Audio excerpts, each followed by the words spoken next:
Welcome back to Energetically You, where we talk about all things optimal wellness, abundant mindset, and wellpreneurship.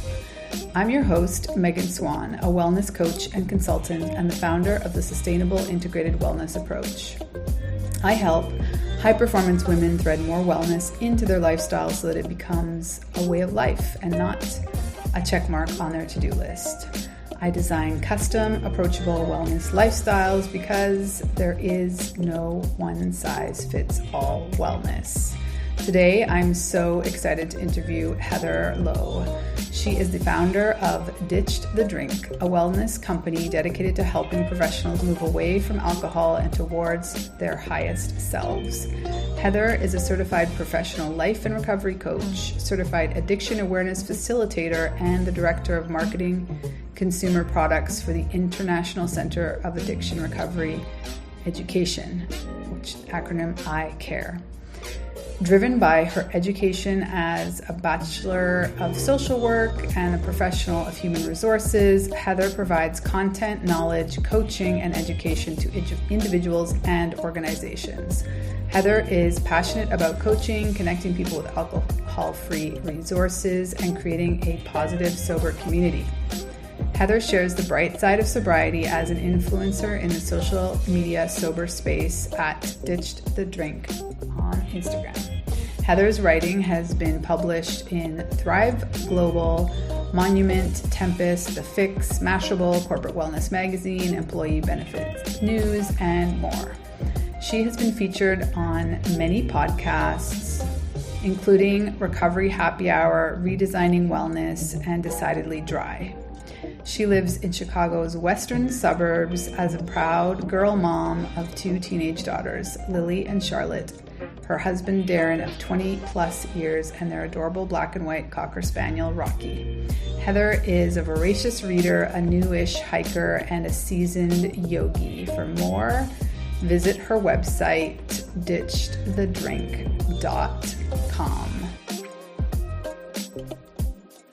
Welcome, Heather. I'm so excited for this conversation. I'm a huge fan of your work, and I was reading the in-depth bio you have on your website, and I feel like we have a lot of synchronicity going on here. So let's dive in. First of all, welcome. How are you? Awesome. Thank you so much. I'm just thrilled with the opportunity to speak with you and your audience. And our topic is, of course, my favorite thing to talk about. So thank you so much.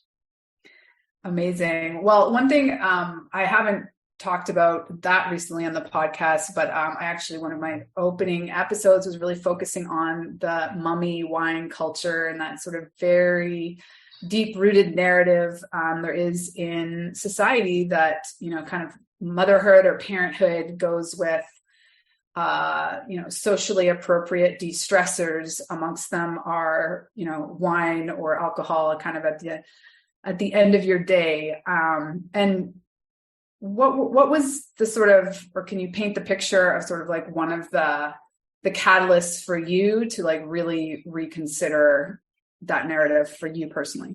Yeah. Yes. Thanks for the opportunity, because especially in our society, we protect alcohol so much, right? We don't want it to be the bad guy. We don't want it to be the bad thing. We want it to be in our bathtub at the end of the day for release and unwind. We want it to be in the workplace, a way to connect with others or celebrate success. So we really defend our alcohol. And as a drinker, I did too. I looked for anything else to be the problem in my life besides my wine habit. I wanted to protect that above all else. My drinking journey started, I'm from Wisconsin, so it was very normal and very regular to start drinking early. I mean, I teased that it was in my baby bottle, which isn't true, but my parents met in a beer tent at a local fair. That was very normal. And I met my husband in a bar in college. How else did you meet people back in 1997? So it was just very part of the coming of age journey in Wisconsin.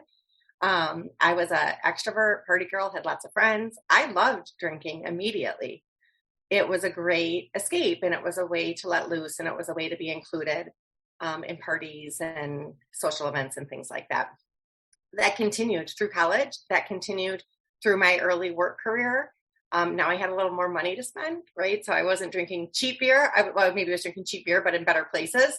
Going to Cubs games and going to work happy hours and feeling very grown up, I think, going to restaurants and being of age and drinking.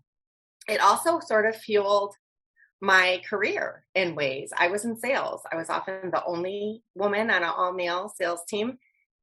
And it was a way to celebrate a success. It was a way to get access to decision makers and leadership. You could, sometimes if you were at a bar or a happy hour, you could have conversations that weren't taking place in the office. So I had 2 daughters, and I worked part-time and I stayed home part-time, and I didn't drink during my pregnancies, but as soon as they were born, I could have a little bit of wine in the afternoon. That felt very European to me. It wasn't until I had a series of deaths, 3 deaths in a row, where I did 3 eulogies in 3 years. 2 of them were out of order and one was my dad. And this is where my drinking really started to take an obvious turn from a way to socialize or a way to unwind at the end of the day to like self-medication, putting the kids to bed or trying to get them as close to the end of the evening as possible, and then drinking wine on the couch alone to soothe my grief and my pain that I really didn't want to feel, telling myself that I should just get over it. And alcohol is a great numbing agent. So it worked until it didn't. It just escalated over time. And this was maybe going to happen anyways, but it sort of picked up speed. I was unhappy in my jobs. And again, a great way to ignore my unhappiness was to just pour alcohol on it.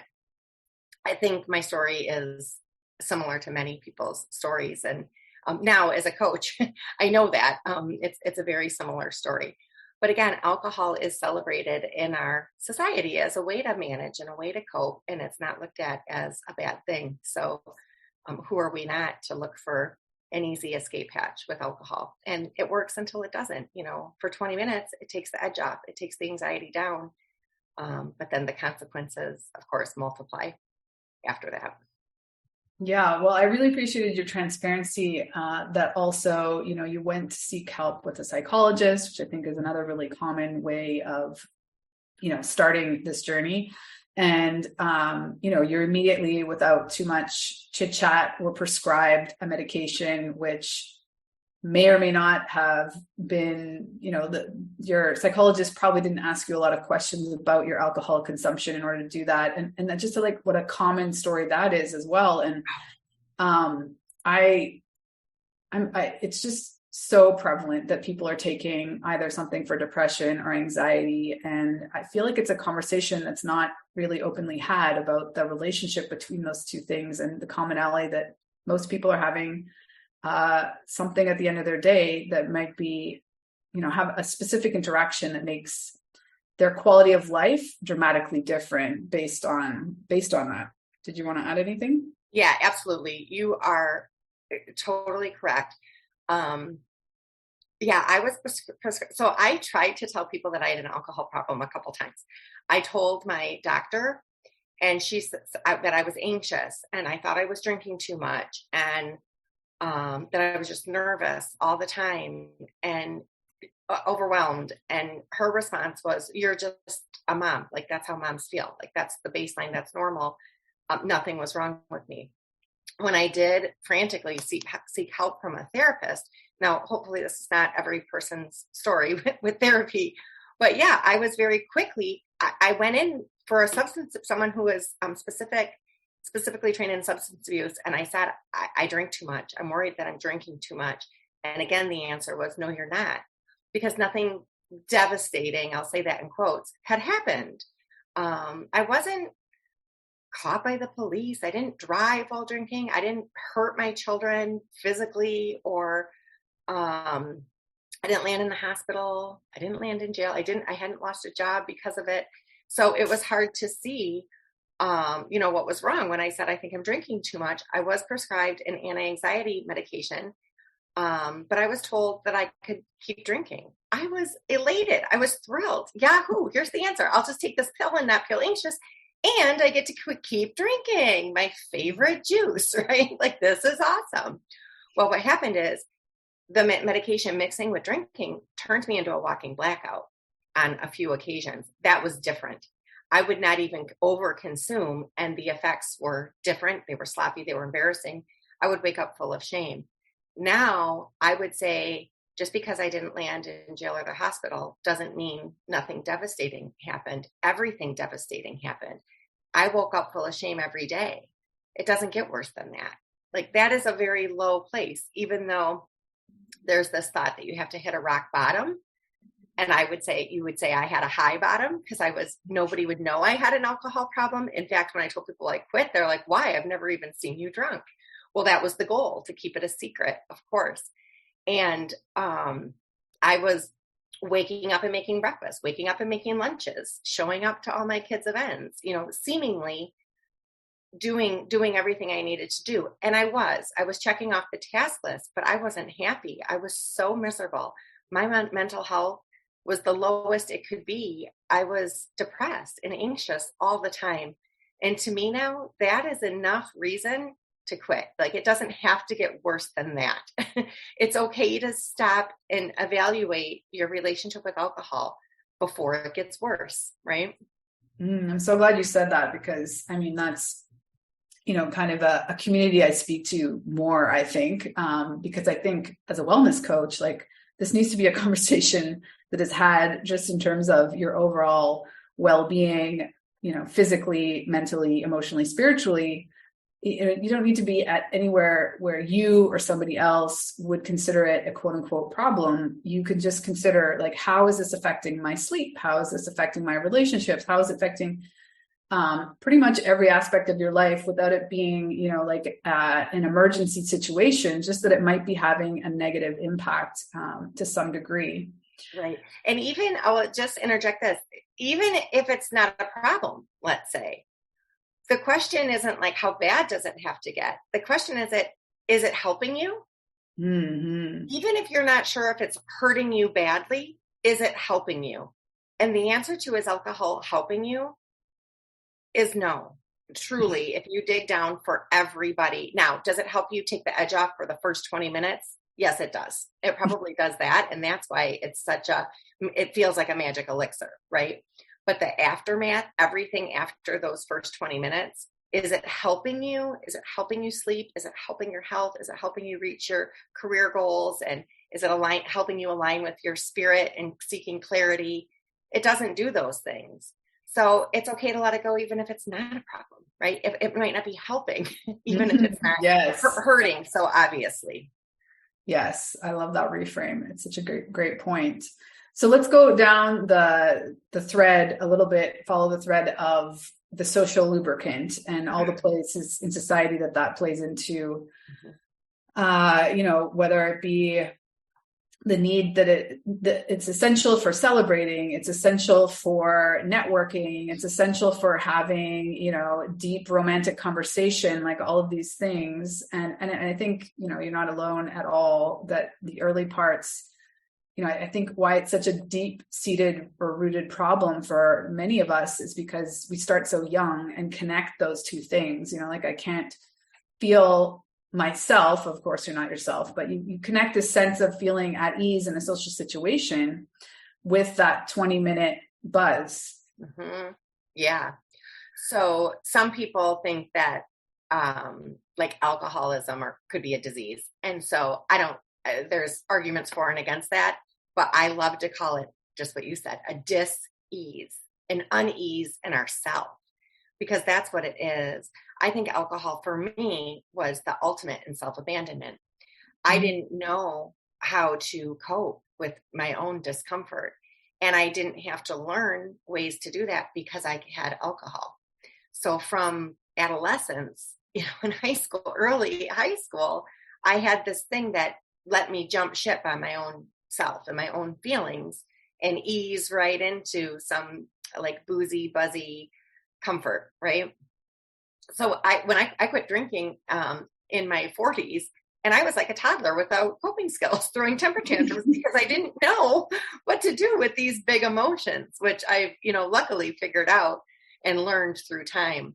So yeah, I think we don't know So first of all, any social gathering is pretty uncomfortable in the first 15 minutes, I would say, for everybody.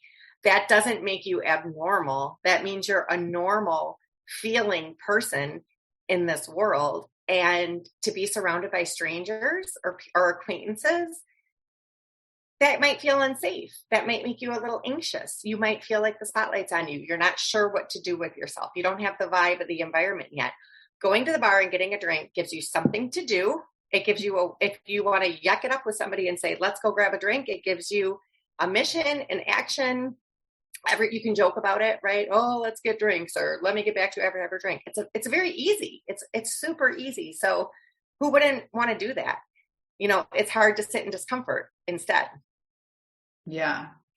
So one thing that I'm seeing as I'm working with small corporations to help them bring more wellness first perspective into their policy and their company culture is, in general, an interest to be more inclusive across the board and more thoughtful in the ways that they're positioning their events, or, so it's sort of like, what is mandatory, what is expected, what is quote unquote normal for the company culture.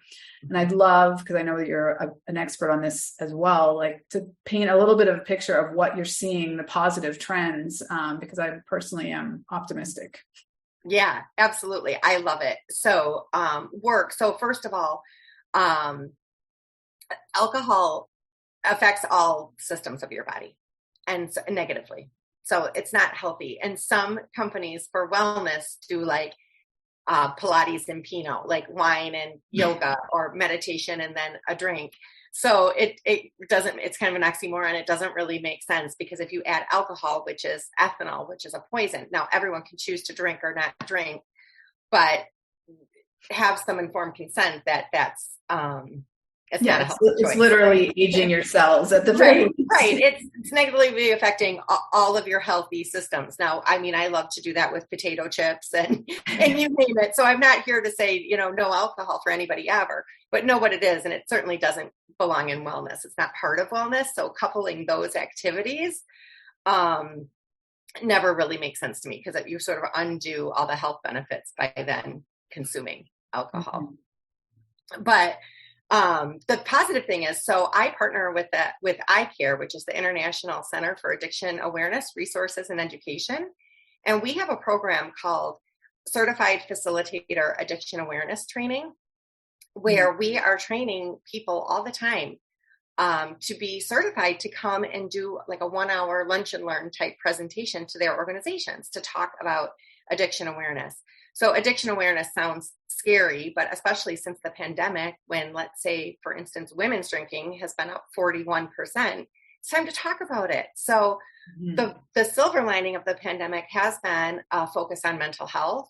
And in my mind and in my experience, as you can hear, I couldn't talk about mental health without talking about alcohol, because it was directly related. And since I've given up alcohol, my mental health is much improved. My anxiety and depression, I'm not on medication. I'm all for that if that's something that somebody needs. But for me, I didn't need it. I needed to stop drinking. And that can be the case for many. So people are signing up for this training. People are giving this training to their organizations. Organizations are loving it and asking for more, because it's totally relevant. And everybody knows somebody with addiction issues, right? So it's you or somebody you know or love. So people are really interested in this. Many of them are secretive about it, right? Because there's such a taboo. Mm-hmm. But anyways, there definitely is an interest, and it's growing. There's companies like Salesforce, for example, big, huge companies. Salesforce has a employee affinity group called Sober Force, and there's thousands of employees that are part of that group, because they are somebody they know. They are for addiction awareness, and it's okay to be sober curious, right? It's okay to evaluate your drinking without deciding you want to quit for the rest of your life. It's okay to evaluate your drinking or take a pause without calling yourself an alcoholic. So I think just the language is changing, that we can label the substance and not the person. And I think that's key for anybody in the workplace. You don't call somebody an alcoholic, right? They might have alcohol use disorder, but alcohol is a drug, we call it alcohol and drugs because, again, we want to protect it like it's special, but alcohol is a drug, and it's the third preventable cause of death in the United States. So it causes more harm than all other drugs combined is the real truth. So labeling the substance and not the person is one thing that companies can do. Getting people trained to talk about it, I think literally hashtag let's talk about it opens doors and is a huge way to connect with people. Leaders sharing their own experience, I think, is incredible. But my favorite thing is offering alternative beverages. It's such an easy thing that companies can do. Stanford coined a term, equally attractive alternative beverages. So for instance, if you're having some sort of happy hour and there's a signature drink, you can offer it with or without alcohol. Mm-hmm.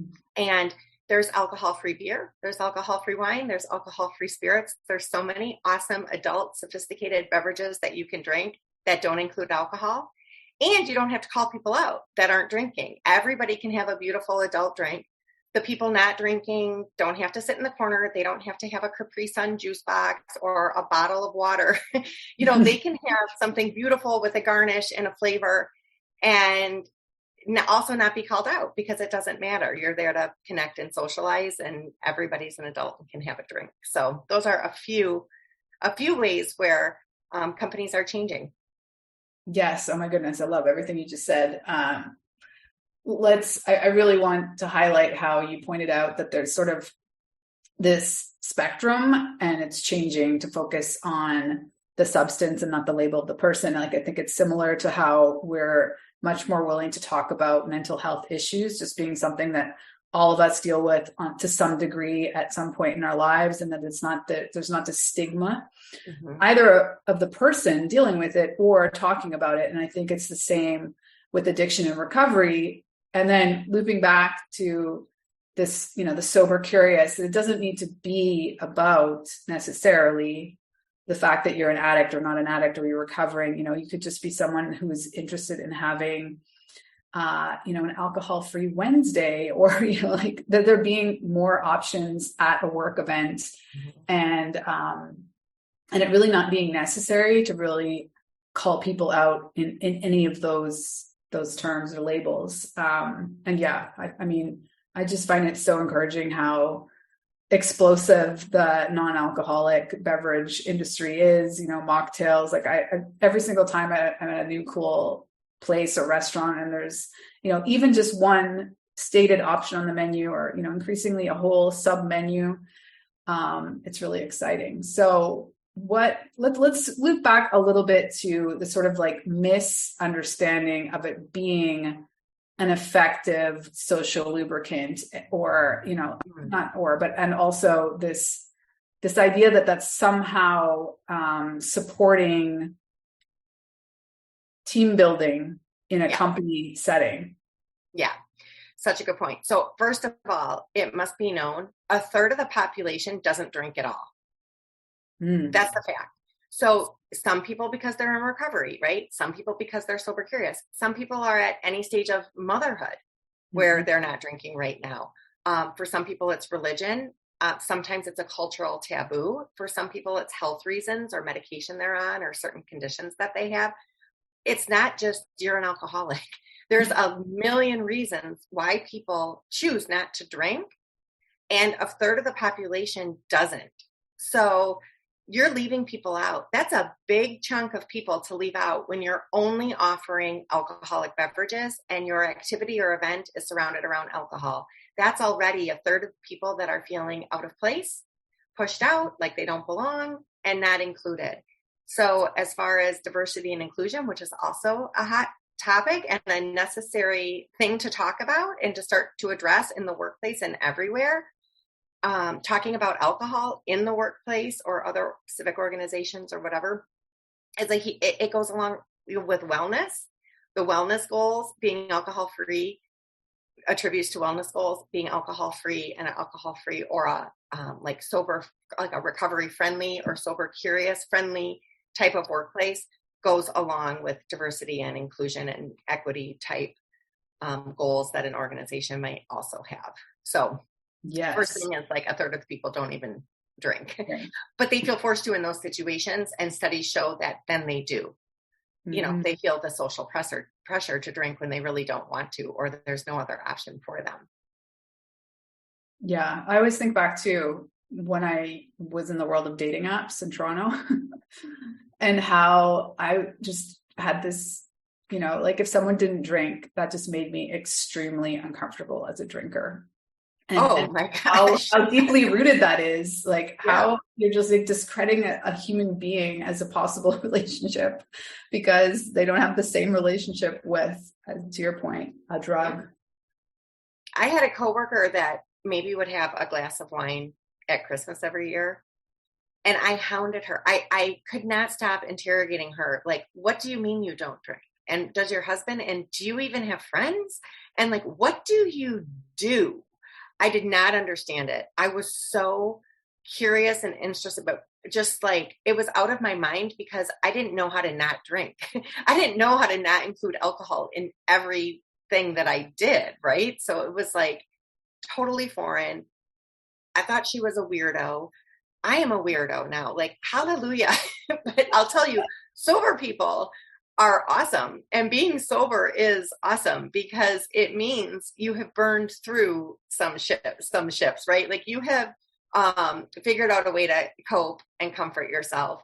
And I think a huge misconception is that sober is boring. And the word sober itself sounds like somber. It sounds like a life of deprivation. When I quit, I mean, it took me so long to quit because I also didn't have a positive role model. I mean, the only people that I knew that didn't drink were people that had a problem with it, were slapped on the hand, couldn't drink anymore, and were living a sad life of depression because they couldn't have their drink, right? Well, I'm happy to share. That's why I'm crazy all over social media to share like the happy, joyful life that sobriety is, because it's you aligned with your best self. And I got to actually take action on all my dreams, all my childhood dreams. I mean, alcohol was literally standing in the way of everything I ever wanted. And once I was able to remove it, I've been able to make all my dreams come true, including, owning this business and doing this work and being on this call with you right now. So it's a beautiful life after drinking for anybody who's considering it. It is tough to get through. It is hard to get away from a dependent substance. But once you do, you are free to leave the cage of alcohol. It is a pair of wings, right? Yes. Oh my goodness. I completely resonate with everything you just said. And, I mean, just on the day to day, I can't remember exactly. It was really well articulated that you were saying like that you woke up essentially, like in a hurry every morning, like feeling like you're somehow already behind. And I think that's a really common sense of, waking up to an alarm and feeling just not on a deep level, good about yourself, good about, just at ease. And for me, it just liberated so much time. And so then because you're in like a better headspace, even spiritually, all physically, emotionally, all the things, the way you choose to or what you choose to do with all that extra time. And, for me, it's also been creating this business and helping other women and really trying to invite women who think they might have a problem or, like for me, for a decade, I knew I had a problem. I just didn't see a way around it at the time. But also inviting other women to just try it. Like what's the harm? And that's for most clients that have decided, to shift out of having alcohol. And it also doesn't need to be, from my perspective, it doesn't need to be an all or none scenario to be really beneficial, just to your point of the lovely coworker who only had a glass of wine at Christmas or whatever. It can be really life-changing to just sort of like take it off the weekly menu or, certainly the daily menu and consider it in a different light, similar to how you eat bacon or potato chips or, we're highly aware of how these things can be enjoyed, but also that we're not need and shouldn't be doing them so frequently. So, I don't know if you wanted to share, like for you personally as a mother, how it's changed how you show up. Yeah, certainly. So first of all, if somebody told me I had to quit drinking for the rest of my life, I would have ran in the opposite direction. So that is not the approach that I use, even as a like certified professional recovery coach. I did on-off drinking experiments for 3 years before I quit for good. And when I quit for good, I didn't know I was going to be successful in quitting for good. I had no idea that that day one again was going to be my last day one. So it is something that evolved and grew over time. I think your clients are probably similar to my clients, probably similar to you and I, high achieving, perfectionists, people pleasing. So it's hard for us to start something without knowing the end result. And I want to tell you, alcohol is different than anything else. It's you can't project manage your alcohol issue like you do other things in your life. So because it's a drug that creates dependence, right? It literally hijacks your brain. So once you have a sip of alcohol, it ruins your judgment, your intuition, your decision-making skills. You can't think clearly. So I'm a big fan of getting rid of it completely for a period of time to evaluate. I mean, for some people, that's a day or a week or 30 days, whatever that looks like. So you can clearly evaluate it, but you can take a break without quitting for good, to your point, and you can let this be a relationship. Quitting drinking is not a single event. It's a series of decisions over time. It's a series of little shifts and decisions that you make and tuning into yourself and not jumping ship on yourself and learning a new way to cope with with life that gets lifey, right? So, of course, the best thing that it has done for me is, my relationship with myself and then my relationship with my kids. So they have been able to, they're teenagers now. So they've been able to see overcoming hard things. Any of the shame. So I used to wake up, like you said, the first thing I would do is ask myself, how bad do I feel? I knew I was going to feel bad every single morning, but how bad? Like, how bad was the hangover? And that's a terrible way to start your day. Yeah. So depending on how bad I felt, then I would determine how much I hated myself. If I felt really bad, I would hate myself a lot. If I felt a little bit bad, then I would hate myself less. So again, that's not a way to live your life. That's not a way. Then expect yourself to be your best self that day. Well, how are you going to be your best self that day when you just woke up by basically punching yourself in the face? So I don't wake up like that anymore. So just the absence of that has been, life-changing. Clarity. Completely life-changing. Yes. And so I don't wake up and say, I hate you. I wake up and say, I love you. Congratulations. We woke up to see another day.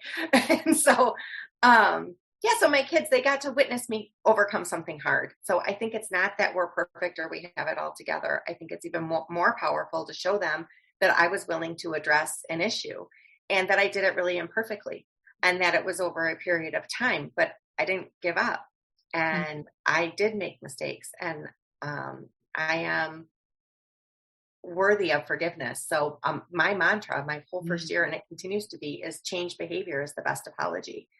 So that shame of the past can't pull me down because every day my marching order is to do something different today. And I think that is really powerful for my kids to see. Not to mention, I can sit with myself. That dis-ease that we were talking about, I can sit with myself.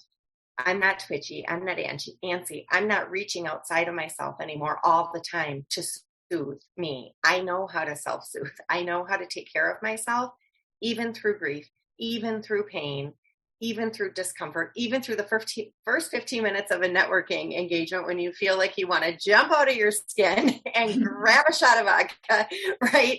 I can sit there with me and I'm okay. So they are learning too that they don't have to reach for something, that they have everything they need with themselves. Wow, that change behavior is the best apology. Hit deep. My dad was an alcoholic, and I was always very conscious, even as a child, that I didn't want to repeat that behavior. And I think my kids were 2 and 4 basically when I quit, and for me it was very much important. I mean, there were so many layers, but one really important layer was to model that life can be lived, things can be celebrated, all these things that we so deeply connect with alcohol can happen, and it can be fun and enjoyable. It's not required. And I really wanted to show them, a different narrative. So yeah, and I really love everything you just said about, it is a bit of a process, finding the tools that really help you be okay with, not having, not quitting drinking does not mean you're going to have like wonderful days from here on out. It's more about being open and conscious of those feelings and allowing them in and processing them in a healthier way than just numbing them out. You have changed the trajectory of your life and your children's life. So that is so beautiful. I am so proud of you and of me. I've done it too. And my dad's story is your dad's story, likely very similar. So I think it's pretty bold and badass of both of us to have addressed that and created a different path for our kids. We've shined the flashlight on a new way to be. So, and yeah, alcohol is not necessary. And in fact, it's so much better. I mean, it's maybe not just rainbows ahead, but it's more sunny days for sure. It's more sunny days. Mm-hmm. And I just had an experience the other day that was full of pain for me, something that happened that hurt me so badly. And even with that, knowing that I can take care of myself, even when things are bad, is like, that is so incredible. I thank sobriety for that it has taught me how to take care of myself. Yes. Okay. Well, one last question before I ask you to share, whatever you want about your work. Can you give us some examples? Like, what are ways or tools that you personally use these days to take care of yourself, whether it be preventative or after something painful happens? Yeah. So when you first get sober, if you really want to get sober, that has to be your top priority. And that sounds terrible and horrifying at first. That sounds like a chore.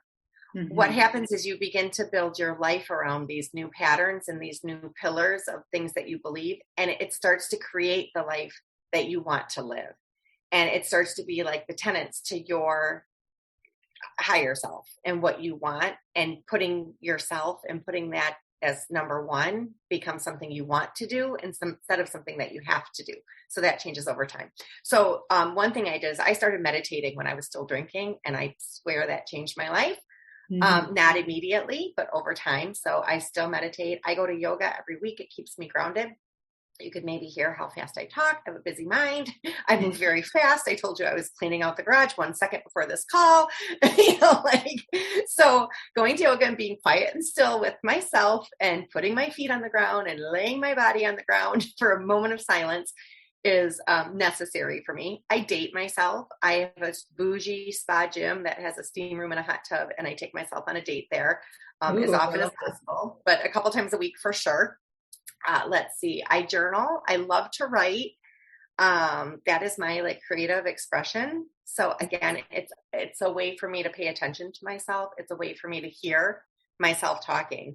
So the paying attention has been number one. I don't just pour alcohol on it. I explore, I get curious, and I be a witness to myself and not a judge. I had a really loud inner critic telling me everything I did was wrong, everything I felt was wrong, everything I said was wrong. And so I have to work very hard to keep her in check. And that includes paying attention to how I feel and letting myself feel that way. So definitely joyful movement. Community, it took me almost 4 years to find a group of sober friends. I tried very hard, and I found people that weren't going to be quite it for me. And so I've had to really persevere, and I've been very determined, but I am happy to report I finally do have a supportive, sober community to add in. I think those are the main things. Underwhelm is my favorite tool. I love to when I get overwhelmed with a large to-do list, I have to slow it down, start underwhelming. My mental health comes number one instead of last now. So many key things you said there. And I think one of my favorite was, being the witness and not the judge. That's, a daily practice, I think, especially for us women. I think amazing. Thank you for sharing all those. And tell us more about what you're personally working on these days. Yeah. So if you like these tips, so I have a website, ditchthedrink.com. I have a free Sober Secrets Guide. Underwhelm is one of the tips on there. There's a few things, so you can download that. And I write monthly newsletters, sometimes more than monthly, with resources and alcohol-free drink discounts. And again, I love to write. So blog posts, and as you can hear, I'm pretty transparent. So that's what helped me get sober years ago when there was not as much as there is now. But I love to take a deep dive into people's blogs and recognize that I was not alone in my struggle. So I love to offer that to people. I coach people one-on-one. I typically have a short wait list for that. And I also have a membership that just started, an insider membership, which includes a monthly masterclass, 2 live coaching calls each month with a group, and a 24/7 private community on my website where people are gaining support. I think it was the content, coaching, and community are really the 3, like the trifecta for success in evaluating your relationship with alcohol. So I offer that.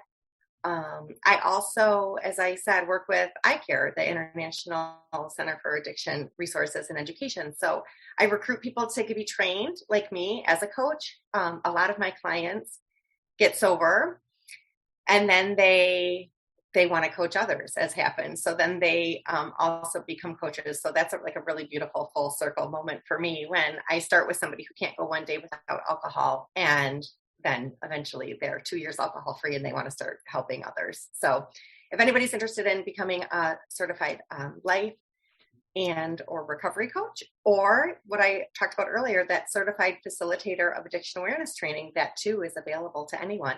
So anyone can reach out and learn more about those things as well. Amazing. So just to clarify, you work in the membership and the one-on-one, the person doesn't need to be alcohol free to approach you, right? Correct. I didn't sort of pointed that to me. Yes. If somebody's alcohol, I mean, so the cool thing is, so because I'm a recovery coach and a life coach, typically I help somebody ditch the drink, and then they recognize that they've set up this life that keeps them in a drinking loop that's not really working for them. So then we use the life coaching to address relationships and career and communication and people pleasing and boundaries and all the things.